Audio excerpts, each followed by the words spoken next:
Welcome back, everyone, and today I have my vlog on Megaforce Episode 2, He Blasted Me with Science. Today's episode was a pretty straightforward episode. Admiral Malcor wants to find out what humans are vulnerable to, what makes them tick, essentially, and so he sends down a monster named UFO to figure out just that by running experiments on the humans. And of course, the Megaforce Rangers have to go ahead and stop him.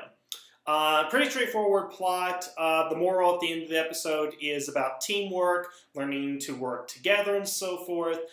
Something that is not established within the first act of the show, and really the moral seems more tacked on at the end. Of course, this is the episode where the Rangers learn to use their new power blaster. They get the Megazord, and of course, that leads to the teamwork moral at the end, as far as they can combine. If we work together, we can accomplish anything, yada, yada, yada. But the episode really kind of falls short in a number of areas. And I want to talk a little bit about the plot as far as what got this going, because it seems to indicate from the dialogue here that Admiral Malcor is not aware enough of humans, really, in this episode. It makes it seem like he just picked Earth, didn't know anything about it, and just now, after he began his invasion, that he wants to learn something about them, find out what they're vulnerable to.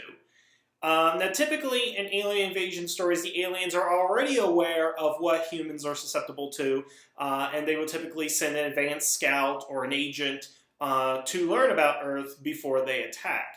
That does not seem to be the case here.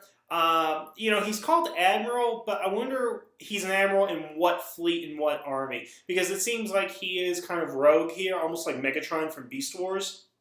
Because he's attacking with just him and two others and a small army. So, I don't know if this was an ill-conceived plan, if this was something he was given a mission to by someone.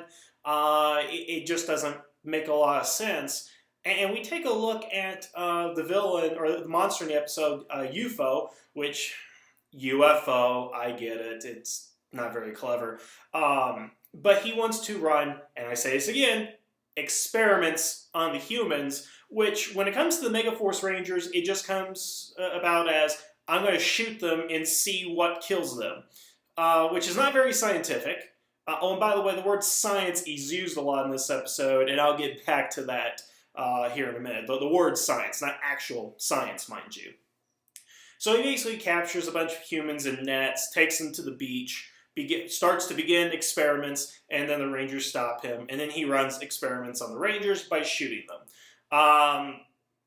Nothing very interesting here. I mean, I'm not going to rewrite the episodes as much as I would like to and all that, but you can have a real good Dr. Mengele kind of angle to this, basically, where he runs horrific experiments on humans and the Rangers. Instead of stopping him from doing it to begin with, stop him after he's done that, maybe raise a moral dilemma about, the ethics of medicine and things like that, because it'd be Dr. UFO, and he could be misguided somehow or something.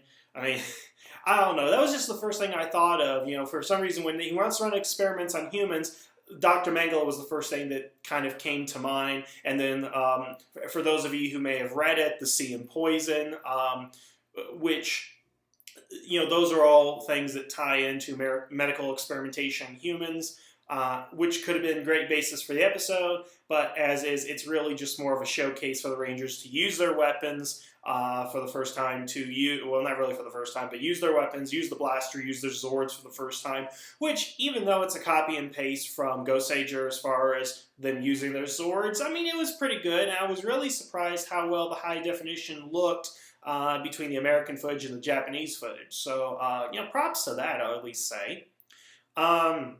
But that's pretty much it for the plot. Nothing too spectacular here. Nothing quite interesting in regards to it. A couple of notes on the characters and things that I found odd within the show. First of all, we have Troy. I'm not really sure what we're supposed to take from Troy here, because the episode starts with the Rangers taking a test, and Troy is having a flashback to what we eventually find out is that morning where he runs into Creepox, and has not so much a confrontation, more of a Q&A session with him. Because it basically plays out that Troy's jogging, runs in the creep box, and his first question is, "Who are you?" He says to the 8-foot alien bug. Don't ask me why. And then they do a little bit of verbal sparring, and then Creepox leaves. Now, the odd thing about that is that later Creepox basically says, "I was testing him." For the debate team, I don't understand. He didn't attack him. He didn't physically injure him. He didn't do anything. So what kind of test were you running to begin with? I would like to know. And then Troy basically, apparently he finished on with his day and went to school to take a test. Which, by the way, the last episode was the first day of school.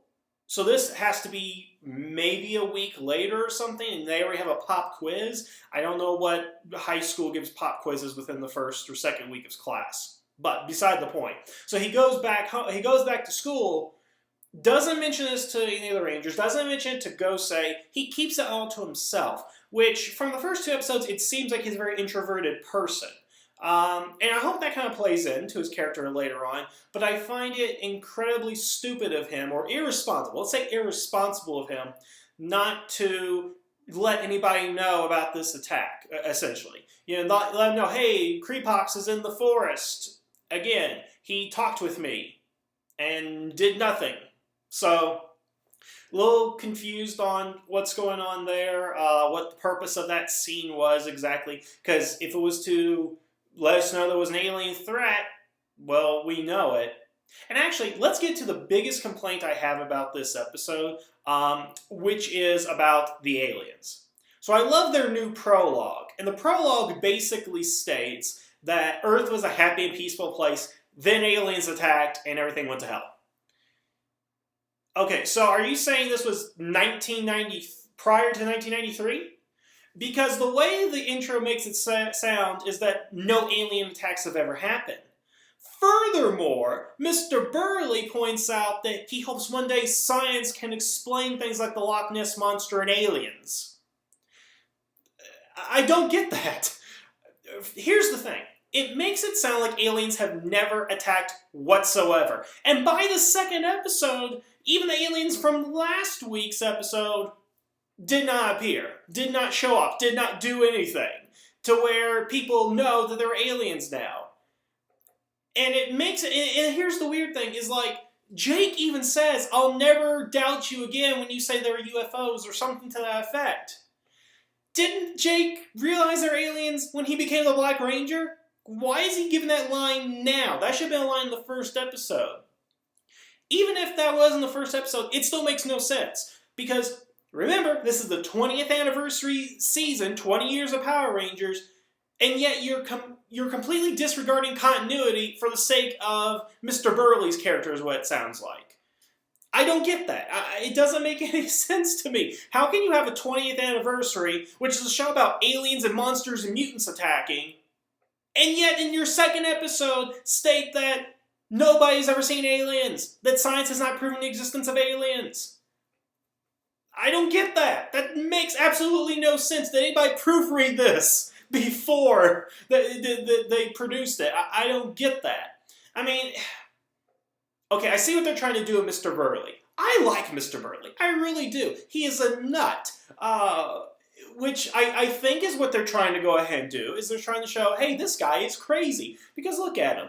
Look at the way he dresses, the way he fumbles about, plays with a Rubik's Cube. I think he's caught back in the 1980s and all that. And he's into cryptozoology. And let's be honest here, folks. Anybody that is into cryptozoology is typically a weirdo. And for those of you who don't know, cryptozoology is the study of unknown animals.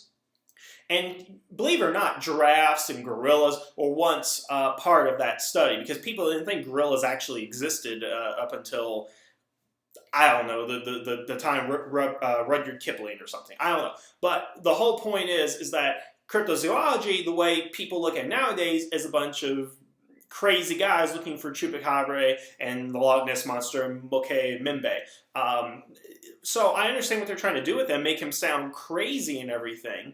But for him saying that oh, I hope aliens will be discovered one day, or science will discover aliens one day, that just makes him incredibly stupid and or naive. And then for Noah to agree with him and everything about aliens, well, once again, why didn't Noah just say, Mr. Burley, you did watch the news last week, right? I mean, CNN did a whole report about these aliens are attacking. Mr. Burley, you've been alive for the last 20 years, so you do remember when Rita Repulsa and Dark Spectre and Divatox and all those villains, they attacked the Earth? Do you not remember those, Mr. Burley? If it was chalked up to Mr. Burley just being crazy, because I really get the feeling Mr. Burley was a professor at university and got kicked out for some crazy theory he had or something, which would be great. But he was just a lot of fun. Minus that, I think this was a major misstep with the episode. And since we know the Legacy War or the Legends War or the Mega War, whatever you call it, is coming at the end of Super Megaforce, it's really going to be egg in the face to the writers, if it isn't already, because they're tying in the Power Ranger universes and missed that little tidbit of information that aliens already exist. So what else can I say? Pretty much, it's what you expect, kind of paint by the numbers and all that. Noah got a little bit of characterization here, not much. Troy, I already said about him.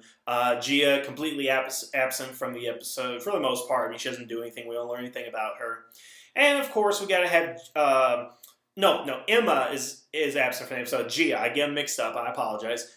Gia, once again, plays the bitch. The perfect bitch, basically. I apologize for my word choice there, but that's exactly what it is. That's how it is. She shirks off everything. She acts really smug. She acts like she's superior. And, of course, they have to play the gags with Jake. She gives him the backpack, and he can't handle the backpack, despite the fact that when he's morphed, he has that giant battle axe, which I guarantee weighs more than her backpack. But comedy, trying to build Gia up and all that, and...